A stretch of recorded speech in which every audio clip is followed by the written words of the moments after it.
Almost 16 years ago to the day, Hurricane Katrina came barreling through the Gulf of Mexico in 2005, bearing down on the southern city of New Orleans, wreaking havoc and destroying everything in its path. Little did the public know, a serial killer was on the loose in New Orleans at the same time, with his own record death tolls.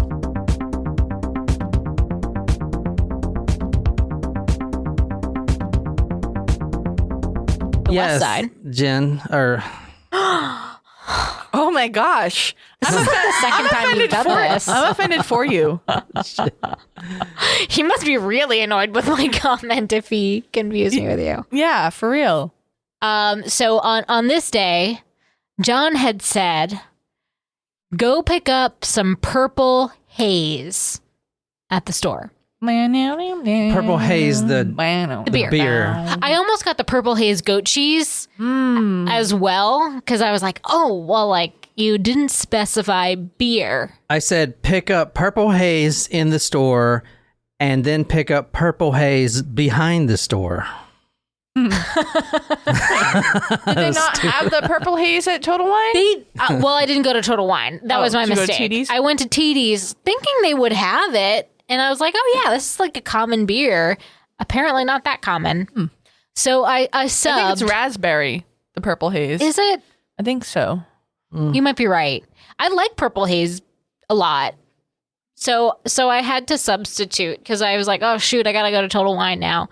And I was like, no, don't bother. So I got something that was, it had purple text, purple writing, and was a haze beer. It's called Contact Haze. This is by the same company. Is it? Yeah. I don't know. The Purple Haze is by Ariba or something. I do like the Purple Haze goat cheese though. What is that? What is that? It's goat cheese with, I think, lavender. Oh, Lovely. I have some goat cheese at home with cranberry, which is really good. Which I was gonna some put crackers out for a charcuterie board at my party, but did not end up having. But you did get a charcuterie board. I did. I'm excited to use it. I'm gonna definitely pull that out at my cocktail party this year because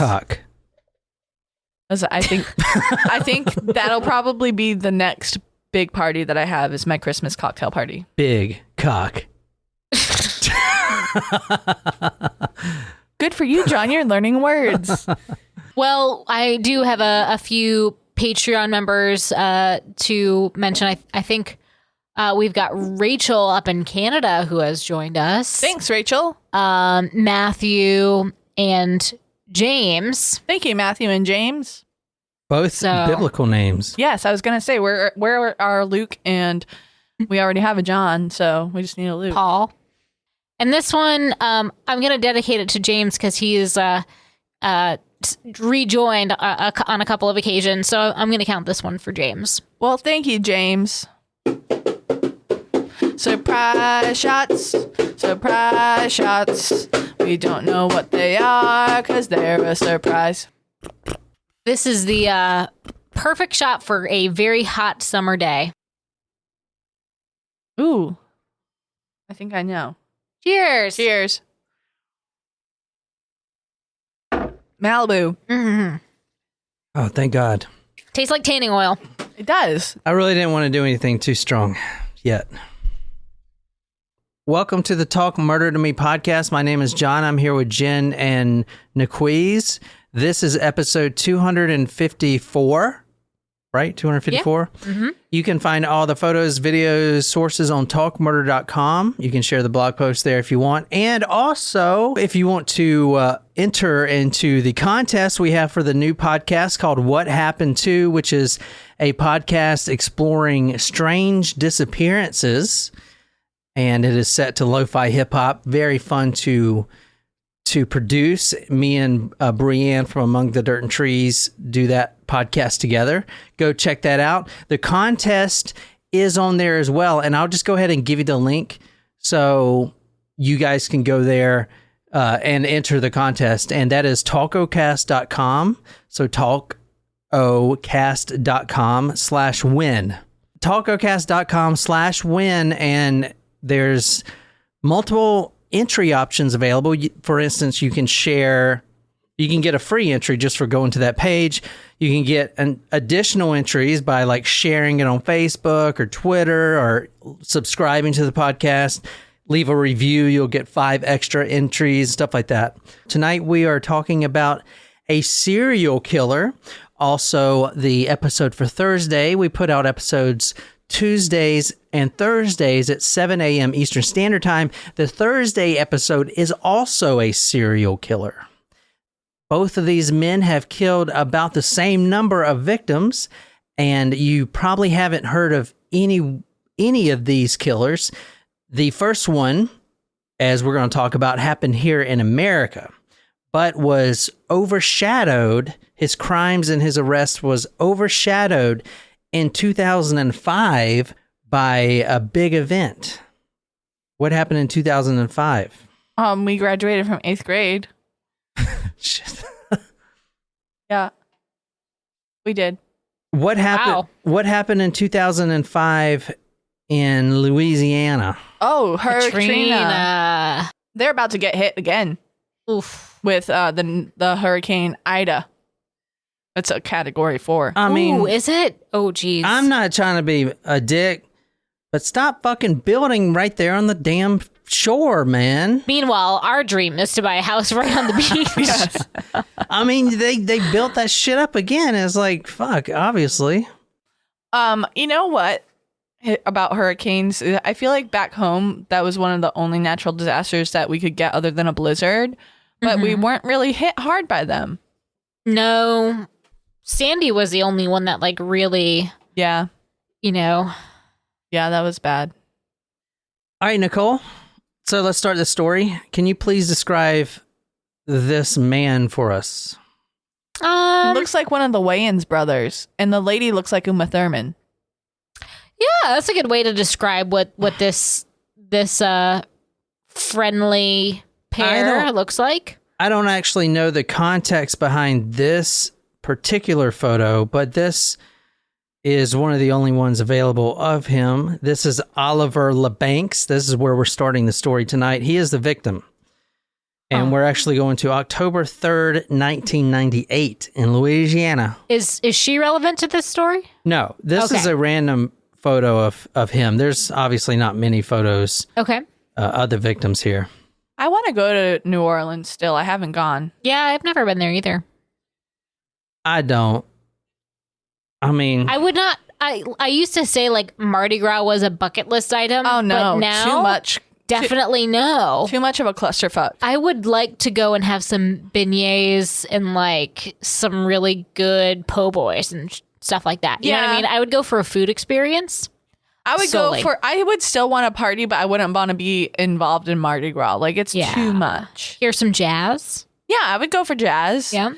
And you know what? I feel like now that this is going to sound so Are you going to stupid. say now that you're over 30? Now that I'm 30, I feel like that's something that normally I wouldn't say. Be like, I don't want to go for a party experience. But now I feel like... now you're all mature and shit. It's like how Hubble suddenly aged when we got Luna. He's a grumpy old man. Yeah. Jen's all mature, so if you want to listen to the unmature Jen, go and listen to episodes 1 through 252.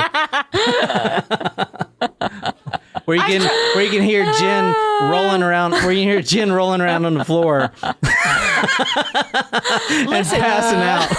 Listen, I know. Like, here I am. I'm like, I don't want to go for a party. And then I was like, I bought non-alcoholic beer for the golf tournament tomorrow. Like, So I Yeah. don't get wasted at my school event. I was gonna comment on that earlier. I was like, what? Yeah. It's not Jen. Yeah, I mean, we kind of like, our audience kind of expects a certain Jen. I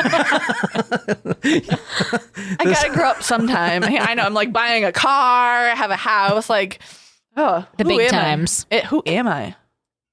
A dog, like you care for another being. I know, and he's still alive 6 months later. Look at you. Oh, it's been more than 6 months. Yeah. Fucking barely hanging on. He is doing. We'll see thriving. we'll see how it goes after he spends a weekend with us and our Oh dogs. my gosh! All right, let's get on with tonight's story. We are reading a book tonight. I read a book for this story called The Bayou Strangler. Ooh. The Bayou Strangler is by Fred Rosen. On the bayou. And if you guys aren't familiar with True Blood. Oh, yeah. Oh, remember we started that? Yeah, I watched like 5 watched episodes. all of it. What are you talking about? When We I were was all here, going to watch it together. and then we just didn't. I after watched that with my other friends. I watched it by myself, you know. Did you start that 9 Perfect Strangers yet? Not yet. Did you? I did. I saw the first 3 episodes, but I have to see if the other ones are up. Tonight we were reading the Bayou Strangler, Louisiana's most gruesome serial killer More so than the Jazz Man? by Fred Rosen. Ooh. Fred Rosen has also written a couple other books that I used for my stories. Number 1 would be The Body Dump, Kendall Francois, the Poughkeepsie Killer. Remember, he was killing prostitutes? Yep. And he also, I'm pretty sure, wrote The Crab Story. Oh, the Crab Hands? Yeah. That was like episode 4. Oh, yeah. I actually used a lot of his books. Yeah, he wrote Lobster Boy, which I used that book. So I've used quite a bit of his books. We're having lobster tonight. That was a fun episode. I've used a couple of his books. That still is one of my favorite drinks that we've made. Mm-hmm. Who you're looking at right now is Oliver LeBanks. He is a slim African-American man. How old does he look there? 30. Between 28 and 30. Maybe 34. 28 to 35. So he is 27 years old. Damn it. Actually, probably younger there. Oh, maybe 27. Shit. Well, shit. This story is starting at October 3rd, 1998 at 740 Burgundy Street. Seriously, Jen? I'm Ron Burgundy. Jesus. You are fucking mature. Wow. Jesus, fuck. Well, I guess you guys should find a new podcast. Because this one's... Hang on. We just need to do one more surprise shot and immature Jen will come out. So you're looking at 740 Burgundy Street, New Orleans. And obviously it's not there anymore, but this... Why is it obvious? Because this is a home and not a gay bar called the Rawhide. Oh. That's why it's obvious to me. What a name. The Rawhide. What a name. So this used to be the Rawhide. Well, I feel stupid for speaking before you got to all the details. That's why it's obvious. Because this is a respectable home, not a... That's interesting. That sounds like a fun time. Okay, so this is New Orleans right here. Nolans. This is why I don't want to go here. It's shit. I mean, I shouldn't say that because we got listeners there. But from Charleston, because, we got a kind of a rivalry with you guys. Do we? Well, we're both Southern. It's definitely Charleston versus Savannah. Well, here's the thing about... If anything. Here's the thing about Charleston. Charleston all day. I'm not a huge fan of Savannah. I have friends that live there, but I just don't feel the same way. You know what Savannah has going for it? Moss trees. Open containers. Oh, that's true. Get your drink in a to-go cup and take it to your next place. That's pretty cool. Mm. New Orleans is like that. Savannah also has a Paula Deen restaurant. It does? Yeah. It could be a reason to either go or avoid. Myrtle Beach has one too, I think. The Rawhide in 1998 was the place to get it pumped. Not for dogs. Rawhide. It was a gay... What is that from? Is that from a show? Yeah, it's a song. From who? Who did the show Rawhide make famous in the 70s or 60s? Burt Reynolds. In the 60s? Is he that old? Yeah, I guess he is that old. I know he was at least 70s, yeah. No, but he was... In the 1960s... I don't know if that's correct or not. In the 1960s, a TV show called The Rawhide, who starred an actor who is now famous and still alive. Oh, so not Burt Reynolds. Could be Al Sharpton, though. Except he's not an actor. He is a minister who is very much alive. Yeah, I would like to know if we got any fans out there that remember this show, watching it on their, I guess, color TV. That's the theme song. They had color TV then. That I was singing. That's the Rawhide theme song. So that show made a small actor known as Clint Eastwood. Oh, I was going to say that. No, you were not. My dad knew him. My dad knew him. Clint Eastwood is the man. He's a punk bitch. He has a hot son.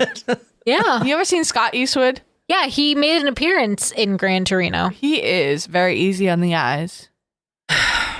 Okay. He was like I would... no, I'm not going to finish that sentence, but you can see probably where I'm going.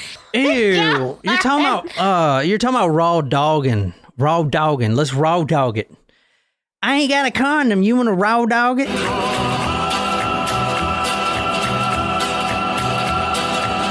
October 3rd, 1998, at the Rawhide, 740 Burgundy Street. Oliver LeBancs goes there with his brother and a few of his friends.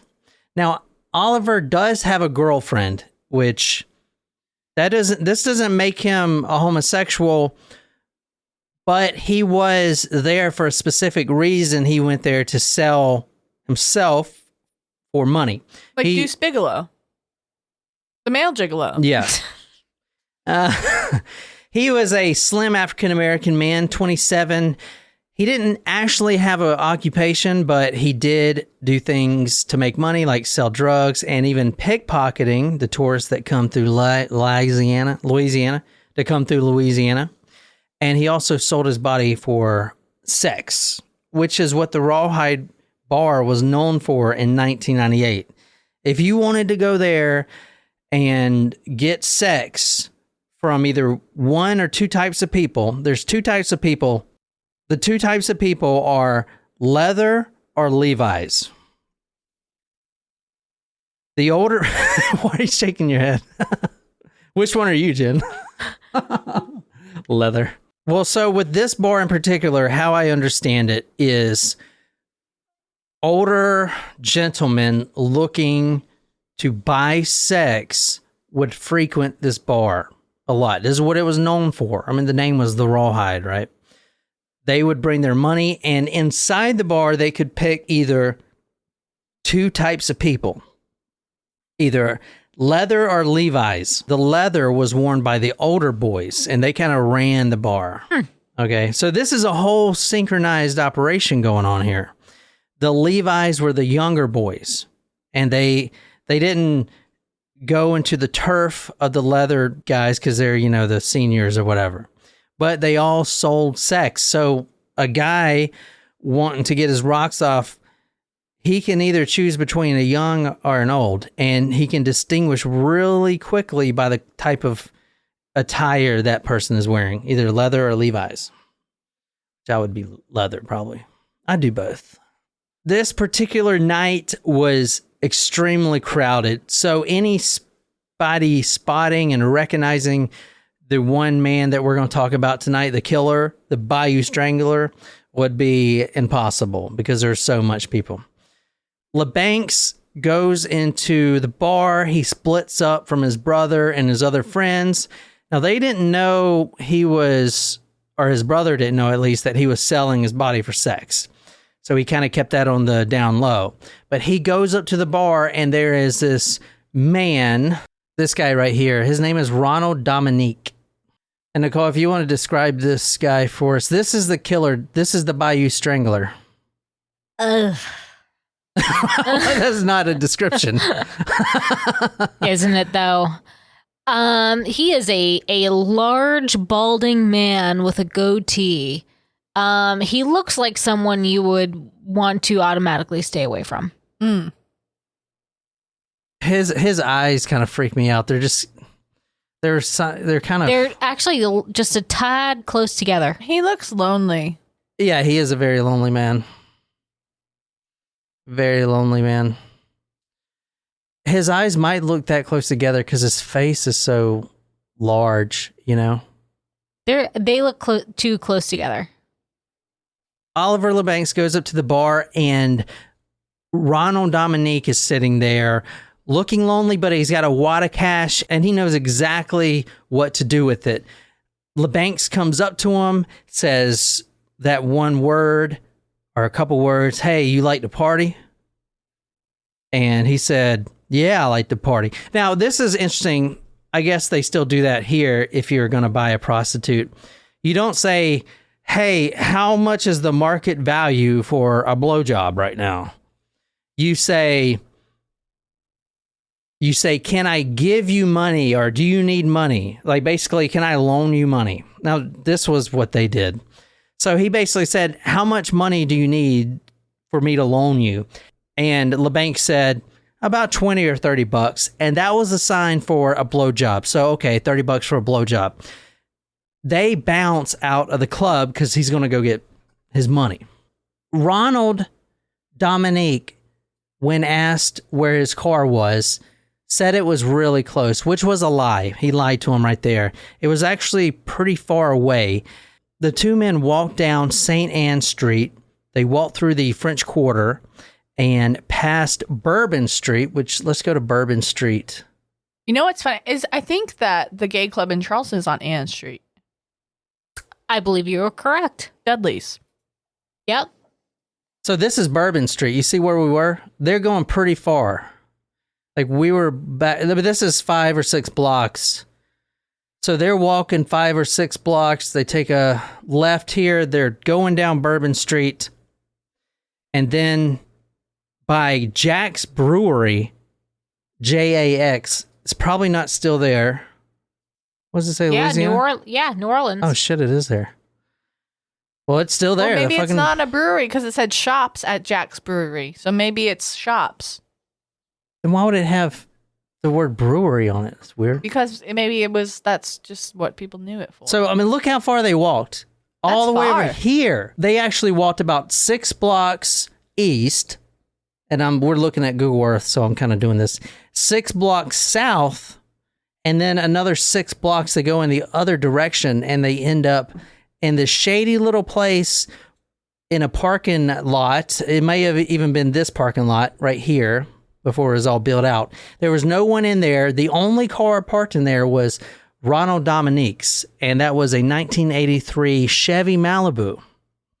So automatically, LeBanc knows that something isn't right, but he also needs to make a quick trick so he can get money. $30 is not bad for walking 12 blocks, you know? Right. And obviously sucking a dude's wiener. That's in the price too. All right.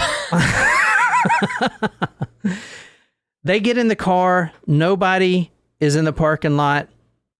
And Jen, if you want to read some of this stuff, it's actually very necessary for the story. It's not just because it has the word penis in it a bunch of times. I was going to say, if you're asking me to read, you either need an accent or it's something that I'm not going to want to read. Yeah, no, accent. Yeah. Do an accent. Yeah. That's what I wanted you to read. Make sure you do the accent, okay? What accent? What accent do you need? I guess Louisiana accent. I don't know how to do that. Well, just read it like you normally would. Jen. LeBanc went down on him. Well, do it in a Louisiana accent. I don't know how to... Southern drawl. Okay. Well, you want me to do it? I'll do it. No, I can do it. It's a drawl. Are you sure? I'll do it. Yeah. Okay, go ahead then. No, you do it. Okay, that's what I thought. LeBanc went down on him. LeBanc sucked Dominique's penis until Dominique twisted LeBanc around so that they sucked each other simultaneously. That's called number 69. Now lay on your stomach, Dominique instructed. He had not negotiated for that. Fucking would be more. So you understand 69, right? Yes, I understand. The two numbers. That's good. Thanks. Jesus Christ. The bodies are now numbers. We understand. All right. The two men are 69ing in the car, and all of a sudden, Dominique, which is the killer, the Bayou Strangler, turns LeBanc over on his stomach. And he kind of demands them to do that. Now, LeBanc is skinny, no real muscle, kind of lanky. And in comparison, Ronald Dominique, the Bayou Strangler, is a rather large man. We're talking 230, 240, big dude, fat, not like muscular. Is he short? No, he's, regular height, 6 foot. But he's just a round dude, you know? You saw his face. Yeah. Yeah. Mm-hmm. So he basically throws his weight on LeBanc at this point.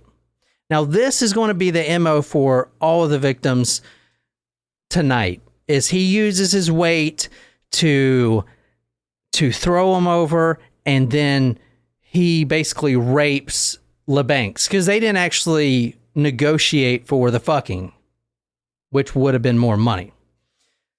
So at this point, he is crushing him with his weight. Since you read so much, Nicole, maybe we can let Jen take a stab at it. With LeBanc struggling to get out from under the big man's weight, Dominique pushed his penis into the man's rectum. LeBanc protested that he was being hurt, but Dominique was relentless. He pushed harder and harder until finally he ejaculated. Thank you, John, for the opportunity. At this point, now this is the MO going forward. What we know that Ronald Dominique has killed about 23 people, maybe more. At least 23 has been verified that he is killed. So, and the MO is exactly the same with all of them, except the first one, which we'll get into. But Ronald Dominique says, quote, after he's raped his victim, quote, now get on top of me and rub your thing on me, end quote. So he's talking about his penis. Right. He wants LeBancs to get on top of him and rub his penis on him. And the book says... Where? Well, the book says, LeBancs got on top of Dominique and began rubbing his penis against the guy's flabby ass. And it usually says flabby ass. Dominique thought he felt some penetration, and that was it. And what he means by that was it is that is the point where Ronald Dominique, the Bayou Strangler, snaps. Because... he doesn't want to ever be penetrated. The reason is, and I didn't know this was a thing, and it makes me cringe a little bit, is because he was raped before and he was split. That's what they call it, when your anus splits. Oh, like your butthole splits open. Yucky. Like from that Alien movie, and the alien's coming out. I've never seen that movie. Shocker. But it's really just a doo-doo. Oh. Jen, you're too mature for this podcast. I can tell. Are you firing me? I think it just means we need to drink more. That's what I think that means. Maybe. Ronald Dominique was raped in the past. He was split. And I don't know, maybe some listener I didn't know it could split for guys. I'm just going to say. What do you mean? I knew it could split for women when they give birth. Oh. There's two holes there that can We have become 3 one. holes. Oh, that's not a thing. When women give birth, it can be a thing. Oh, so doo-doo comes out the V too? No, it can, well, the V can become the B. The V can split into the V. It's called the A. Well, V to A. but you said booty hole. The V can split to the A. No, I said, does doo-doo come out of the V if it's one? Well, you usually use the term booty hole. So, but there's nothing.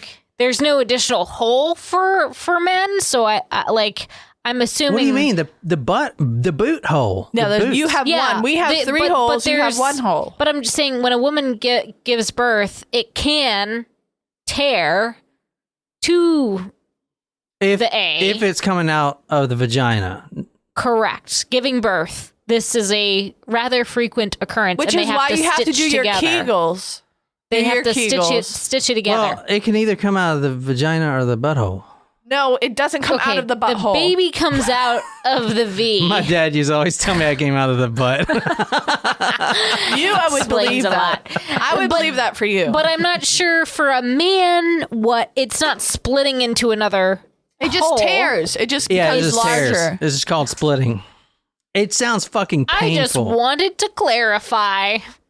It you know sounds what fucking I want? painful. I want to I don't know. I found myself. What do you mean? Where are you going with this? What do you mean? What do She's you like, want? I want to update my 401k and, I have a Roth now. refinance my I don't house. have a Roth. No, I was thinking about Look at refinancing. my assets and do my balance I was sheet. thinking the other day how much I've wanted kids in the past, and I was just like, oh my gosh, I would have to take care of another human and birth a human. Well, I wouldn't have to technically birth a human. I could adopt a Well, you human. could always just which steal is fine. one. Also an option. But I mean, I mean, I don't know if I want to birth a human. It scares me. I'm frightened. Yeah, you should be. It's a bloodbath down there. I'm frightened of the whole process from the beginning to the birth. Yeah, it's fucking gross. It's fucking gross. So maybe I will just stay celibate forever, just to avoid that. You whole don't thing. need to do that. I'm just saying. The whole process frightens me. But you don't have to. You don't have to stay celibate just for that reason. No, I'm saying the whole process like frightens me. The whole thing. Oh, gotcha. I'm scared. There's no need to be scared. So, Ronald Dominique was split, and I guess if you're split in the past, it's easy to become more, resplit. So, as soon as he felt some penetration, which is in all of his victims, I mean, he knew he was going to kill this guy, just like all of his other victims. Yeah, but this is his excuse. Yeah, this is the turning point. As soon as Dominique felt the man's penis going inside of him, he flipped, basically, and this is the MO. He reaches under his car seat of his 1983 Chevy Malibu. He grabs a tire iron, and he swings it as hard as he can, and he bludgeons the side of Oliver LeBank's head. And this is from the book. It says, the man's brain began leaking out blood inside the cranium. He hits the tire iron across his head and, quote, the brain began leaking out blood inside the cranium. He hit this guy so hard in the head. Now think about it. This is in the cab, and they're both naked. This is in the cab of a Chevy Malibu, which back then cars were larger in size, like inside, but still with the big boy of 240 pounds, Ronald Dominique, the Bayou Strangler, there's not a lot of room to reach back with his arm. Unless the window was open. The window wasn't open, completely shut. So he reached back as far as he could, but there's not a lot of room. And he just, with all his strength, and this isn't strength like go to the gym. This is very important. This is strength built up from the time he was 13 and in the schoolyard when he was called a, quote, fag, and he knew he was gay, and all this stuff. Part of his motivation, and a lot of the killers that we do that are homosexual, but they usually won't admit it, even though their victims are other males. If you think like Herb Baumeister, their rage, their strength to hit someone on the head with a tire iron is coming from that pin-up oppression and abuse and the bullies and pushing them as a child and being in the closet, too afraid to come out. That is where this is coming from. Can you imagine how fewer crimes and murders we would have had if homosexuality was, I mean, and even now it's not like they've made a large society has made a huge amount of progress. Thank you. That's the word I was looking for. But can you imagine back in the day if it was as accepted as it is now? And even still, there's still prejudice out there. But if it was as widely accepted now as it was, could you imagine if it was as accepted then as it is now, how fewer crimes that we would have and how fewer murders we would have? Because a lot of people, because they find their victims and they act out based on their own trauma and oppression and things like that. Like, think about it. It'd probably be more, actually, because then they'd be more open to dating and stuff. So they would have more victim opportunities. So yeah, probably more, Jen. No, I don't think so. I think it would be fewer because you're saying like you think that he's just trying to be difficult. I know he's trying to be difficult. But they wouldn't have to hide it, and they wouldn't have that. They wouldn't be as made fun of. I feel like people are more accepting now than back then, and like kids especially. Yeah, in America. Yeah, that's true. Go to other countries. But this is in America, the crime that we're talking about. This tonight. is also in the bayous, Louisiana, Jen. different. There's something that is in this story that really shocked me. This is a modern story, people. This happened in 1998, and the author goes down this path that I didn't even know was a thing in the really remote, isolated parts of Louisiana. You know, the bayous, the swamps, the alligators, the Creole, all that stuff. When there ain't a neighbor in miles, and I mean, let's just be honest, you got the trailer here, you know, you're staying at your sister's in your sister's yard. In these isolated places, there is a tradition, a Creole tradition. That's what that's the term that he uses in the book.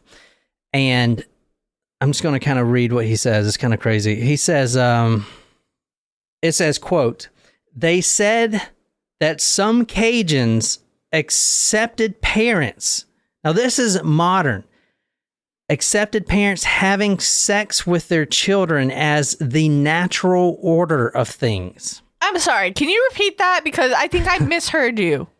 He's talking about the isolated swamps of Louisiana, that some Cajuns accept the parents having sex with their own children as the natural order of things. Oh, so I did hear you crazy. correctly. I heard you correctly. Just fucking crazy. Okay. That shit's still going on. But I mean, if you think about it, like, all right, we make fun of West Virginia, but if you're stuck up in the mountains and there ain't no other families around you, and you don't have the transportation to go everywhere because you're literally living on a fucking mountain, you know, your sister looks a lot better than she would if you were living in the city with a bunch of other women. You know what I'm saying? That's why they do that, because there's no other opportunity to serve their it's like their the needs. Episode in Brooklyn 99.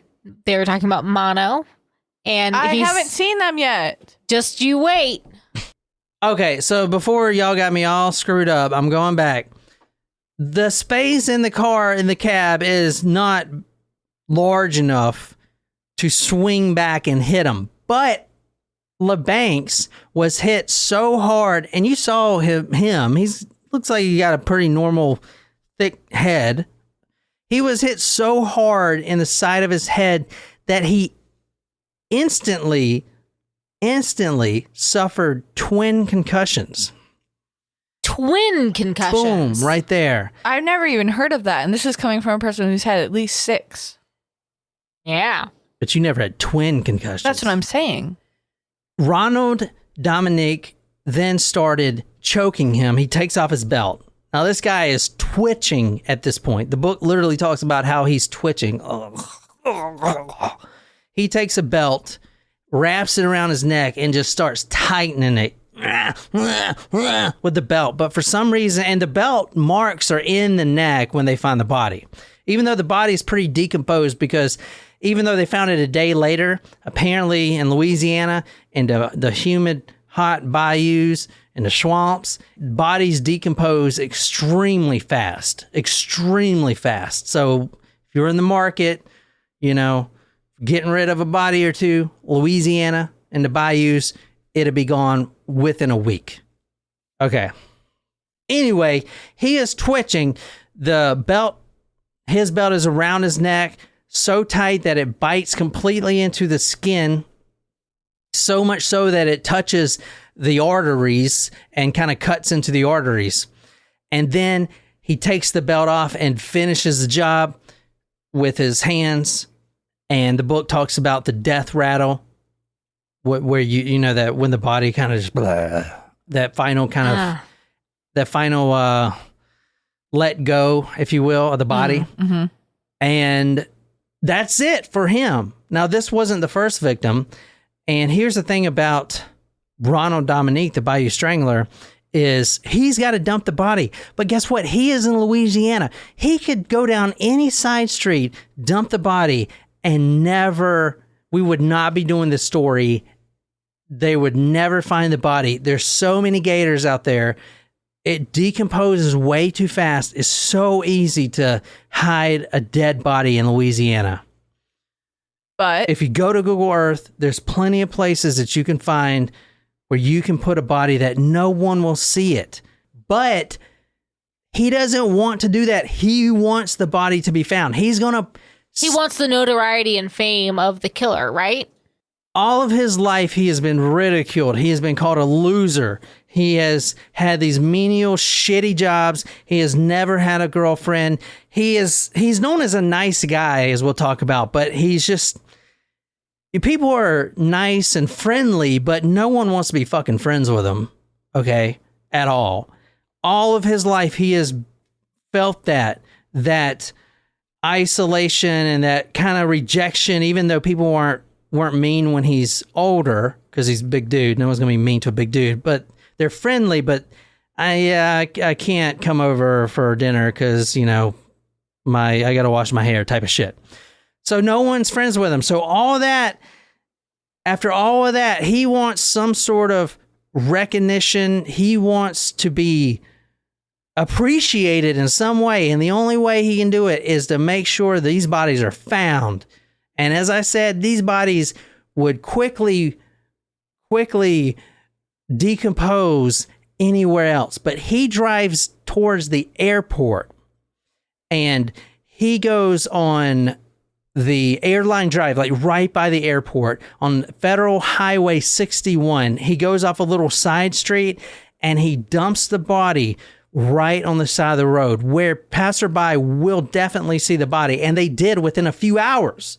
Most of these bodies were found within 4 fucking hours, which is, we've never done like a serial killer where he's hiding a body and 4 hours later they find it. Right. It's usually like 12 or hunters find it or whatever. This is 4 hours later. Someone's just riding by and there's a dead body.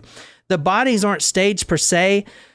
They are missing their pants or their shirt. The shirt's always off. And these are all muscular type of hustlers, prostitutes, you know.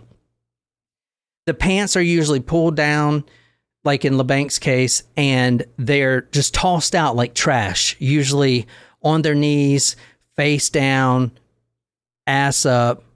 You know what I'm saying? That's the way we like to fuck. That's the way they're found. So, and another interesting thing is cops didn't find hardly any DNA at all. They found the reason we're talking about the LeBank's one is because this is the one they actually found very slight DNA, which was mitochondrial DNA, which is not the one that directly links you to the crime. No, but the mitochondria is the powerhouse of the cell. Thank you, Jen. You're welcome. That's very mature.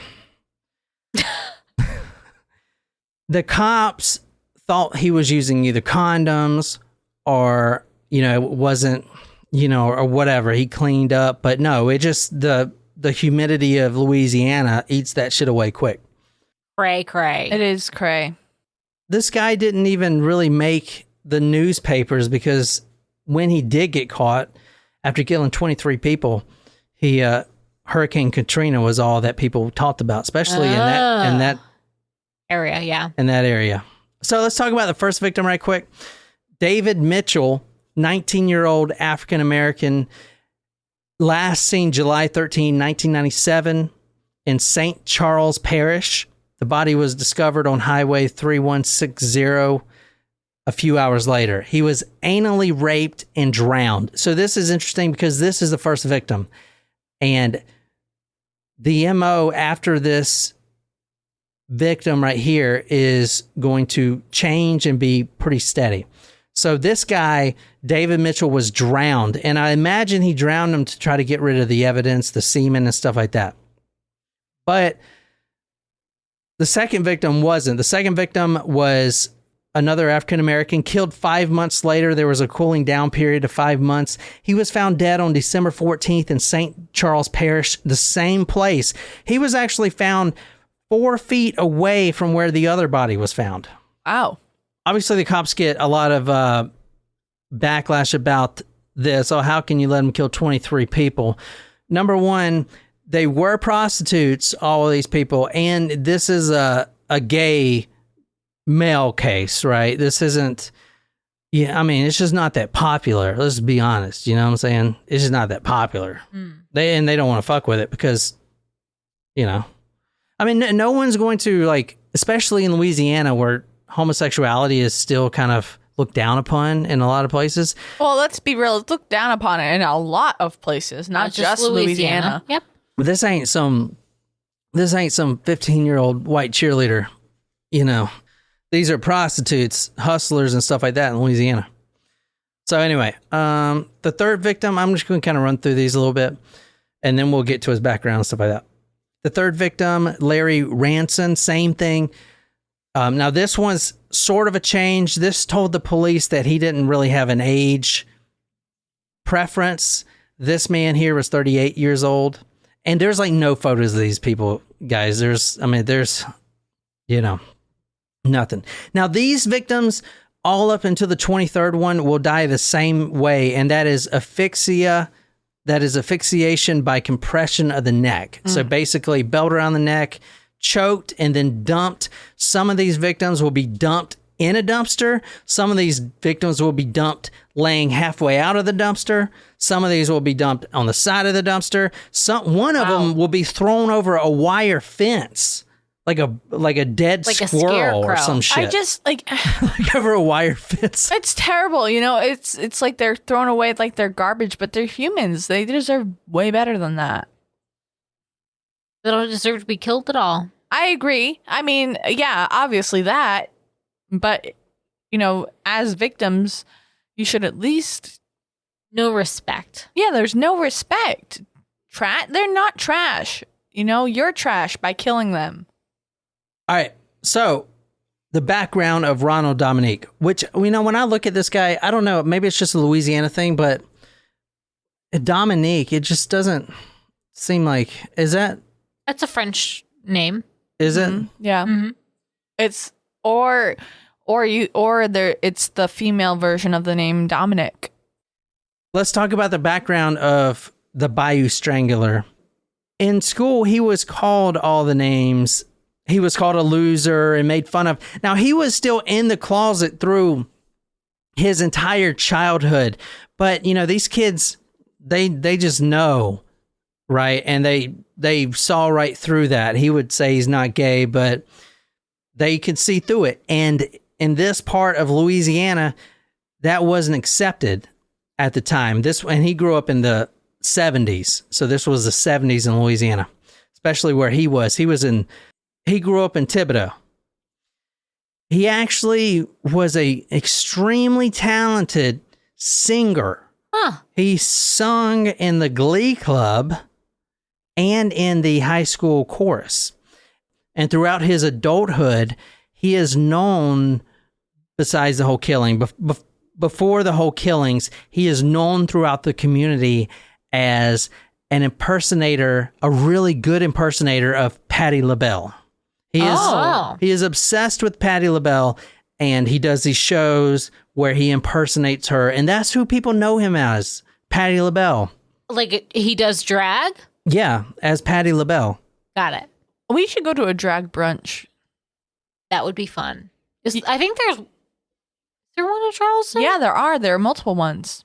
He grew up with 6 other siblings. Not only was he made fun of for being homosexual, he was also made fun of for being extremely poor. His whole family lived in abject poverty, and they were made fun of.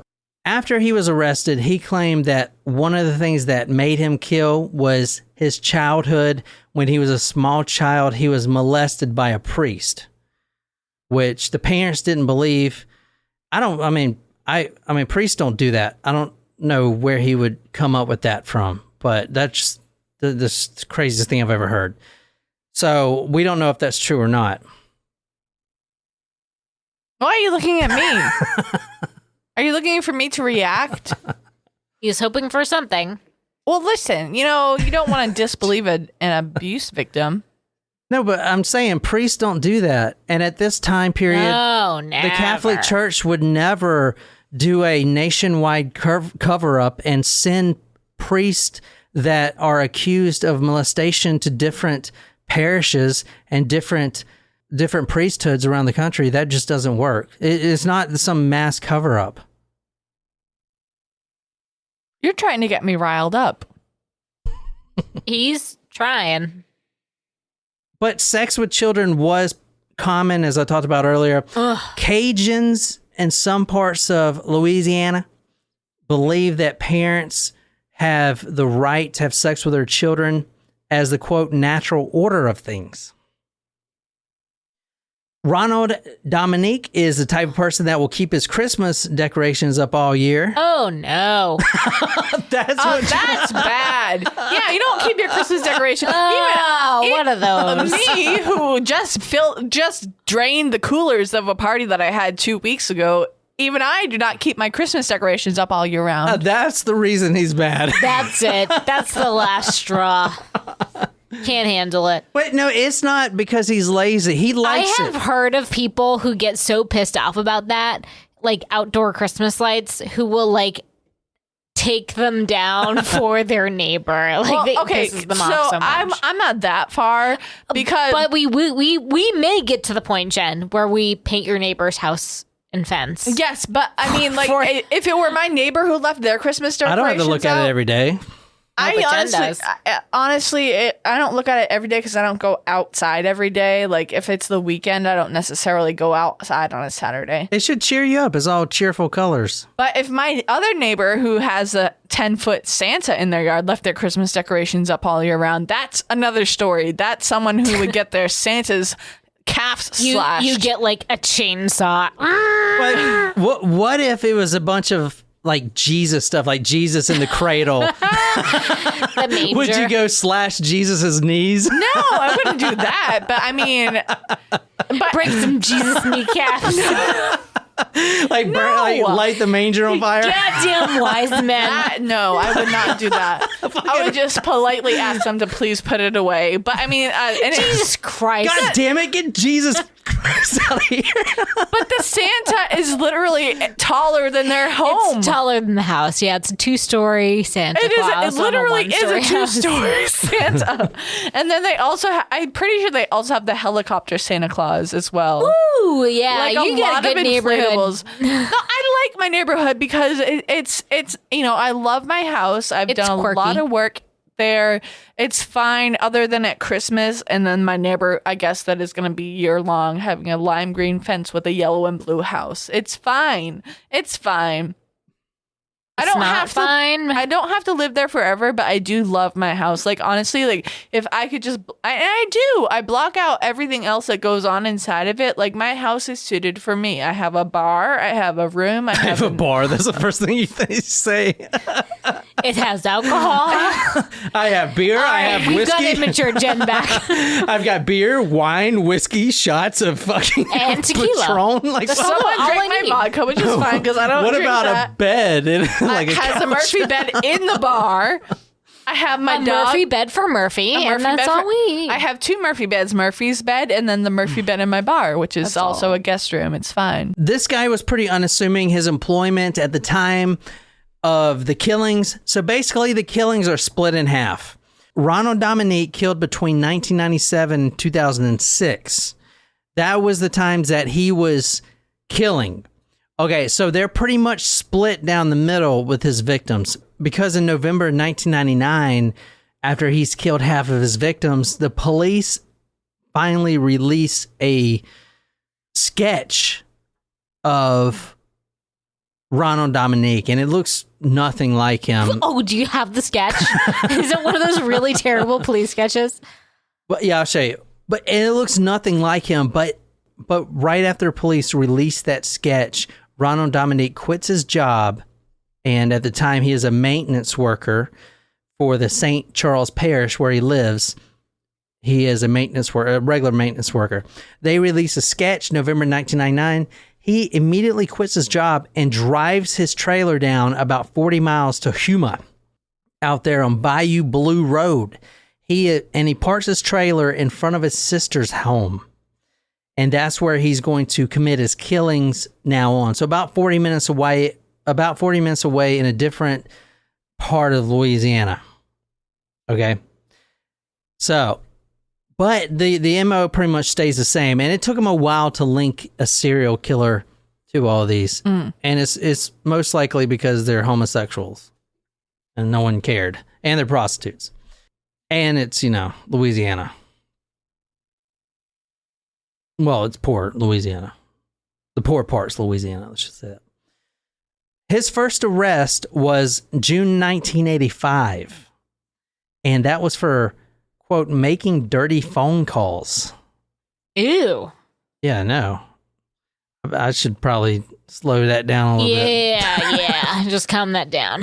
He was charged with telephone harassment and he pleaded guilty. Do you know what his fine was for that? $600. $74. The next arrest was May 1994 for drunk driving. Now, this is really interesting.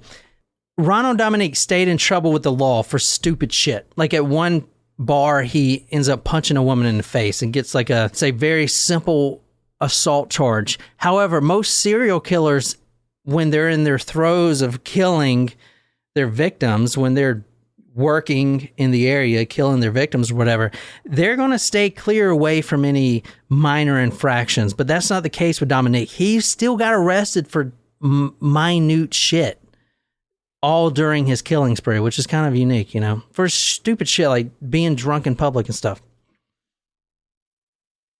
Anyway, 2 years later, after the drunk driving incident, this is right before the killing started, 1996, a man flees from his bedroom window screaming, quote, "He's trying to kill me." He got 3 months in jail for rape.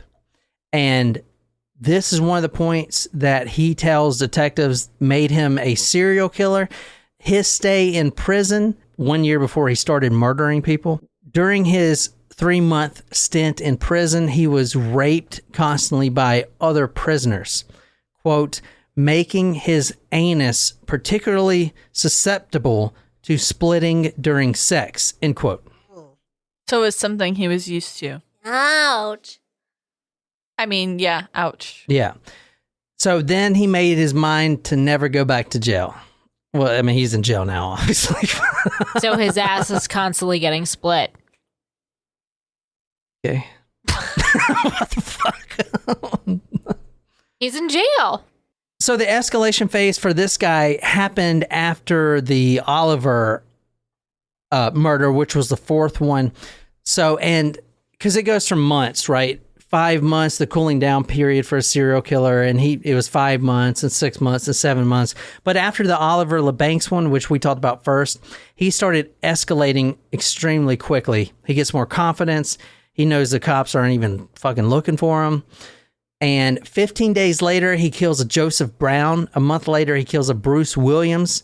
And I'll put all the victim pictures on talkmurder.com. They're all African-American, ranging from 15 years old to 40 years old.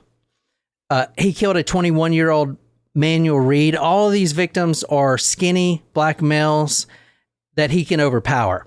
This guy was found on May 30th, 1999. Body was discovered inside a dumpster. Oh, no. Why are you throwing them out like they're trash? They're not trash. But that's what he wants to do. He wants to throw them out like they're trash. The trash lid was actually open. He wants people to find the bodies. The thing is, it's not the sex or even the killing. I mean, that's great, but if he can know that he is being appreciated in some way, that's what he wants. So he wants people to find the bodies. His MO slightly changed with a victim, Angel Mejia. This was a homeless man, and that was the first homeless man that he's killed, a 21-year-old, no address, last seen June 30th, 1999. He was tossed out, pants down, not off, but by his feet, his shirt off. He was found kind of tossed against the dumpster, just kind of laying there, right? So you know people are going to use that to dump their trash in. Obviously, people are going to find it. He vanishes New Year's Eve, 1999, and the police, they didn't even have a task force yet, even though he killed all these people. There were 2 detectives on it, but he just vanishes New Year's Eve, 1999. And if you're a serial killer, if you stop killing, unless you're like BTK, which he went, he stopped killing for 10 years. If you stop killing, you might be in prison or you might be dead.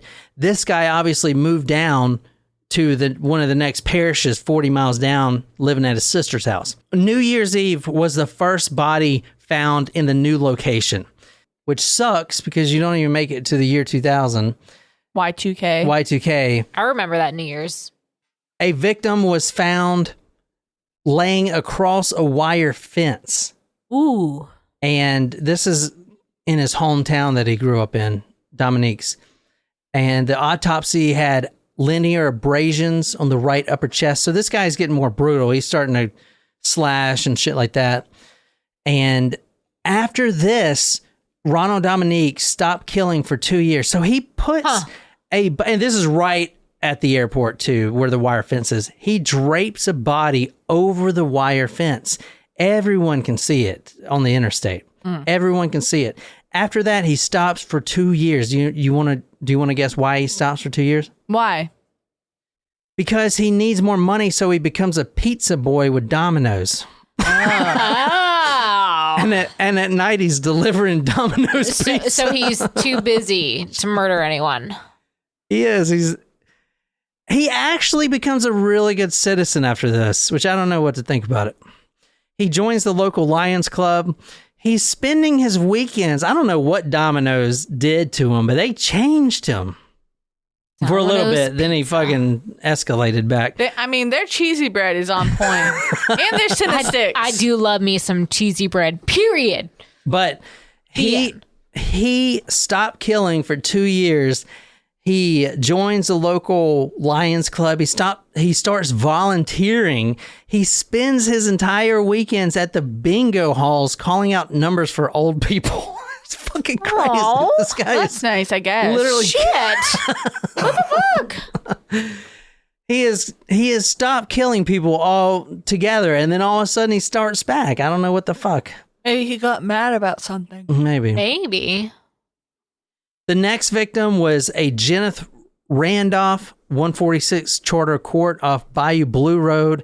This was right down the street from him, literally the next door neighbor. Wow. This guy was a pedophile, and he was a felon for raping kids multiple times over, a felon, and he was found raped and murdered himself. So that's basically the Bayou Strangler. He was caught, obviously, with the DNA. They pulled the DNA. They got a confession. He came right out and confessed. No one has really heard about this case because of Katrina. He was arrested in 2006, but Katrina happened, I think August 2005 or something like that. And that news was going on until like 2007 or something. I remember it was going on for years. So you didn't even hear about this guy, plus the fact that he's killing prostitutes, plus the fact that he's a homosexual killing other homosexuals, doesn't really make the news as much. And that's kind of why, but mostly because of the Katrina thing. Right. So how exactly did he get caught from all? Well, there was two detectives. If you read the book, there were two detectives that joined forces. They were from the different parishes, and they linked the serial killer together. And then they put up a surveillance on him. They pulled DNA from LeBancs, which was the first victim we were talking about. Yep. And that was mitochondrial DNA. And they arrested him. They tailed him, arrested him, and then he just confessed, and showed all the bodies. They got all the bodies, stuff and like that. his sentence is Life in prison, yeah. He'll be in life in prison. Good. He's locked up, but yeah, that's it. That's pretty much the Bayou Strangler. Any details that I really didn't mention, I used the source of that one book by Fred Rosen, so if he didn't put it in there, I honestly didn't mention it because that was the source I used for this episode. But I hope you guys liked that, enjoyed it. Yeah. Kind of a different one. The next serial killer we're going to be talking about is known as the Raincoat Killer. Ooh. Shit. And there's actually a pretty creepy pasta legend about the killer. Creepy linguine. Ooh. Yeah, and it's actually pretty interesting. That will be on Thursday, so make sure you're subscribed if you're not. Then you should be. Yeah. Also subscribe to the new podcast, What Happened To? Disappearances and Strange Happenings That Are Unsolved. I put that podcast to lo-fi hip-hop beats, and it's really relaxing to listen to, and it's still true crime. I think you guys will love it. There's like 5 or 6 episodes out now. And also go to talkocast.com/win to enter the contest. A $300 mystery box is going out. There's still 3 weeks, and you can rack up, I think, all in all, like 10 entries for yourself. Plus, you can use your wife's or your hubby's account, get another 10 more. So be sure to do that and win that. There's not going to be a ton of people that enter that. So you have a really good chance, guys. And the prizes in that box are handpicked by me and Brianne, and they are great. I am jealous of those things. There's some really great things up in that box. Amazing. Yeah, amazing I'm things. super jealous. Yeah. So I may steal a thing or two. Just kidding. I'm going to enter into it. You know you're not. I'm does Jen have to be excluded from Yeah, the she's excluded. I'll get my friends to enter. Yeah, so check that out. And this, like I said, Talk Murder podcast. Hope you guys enjoyed it. Be sure to subscribe. Tuesdays and Thursdays, we release episodes 7 a.m. Eastern Standard Time. You can also support us on Patreon. We do live videos every week. Besides this week, we're taking 1 week off, but those are on Sundays at 1 p.m. Eastern Standard Time. We record live and talk to you guys live. And that's all I got. So until next time, good night, you lovely, lovely people.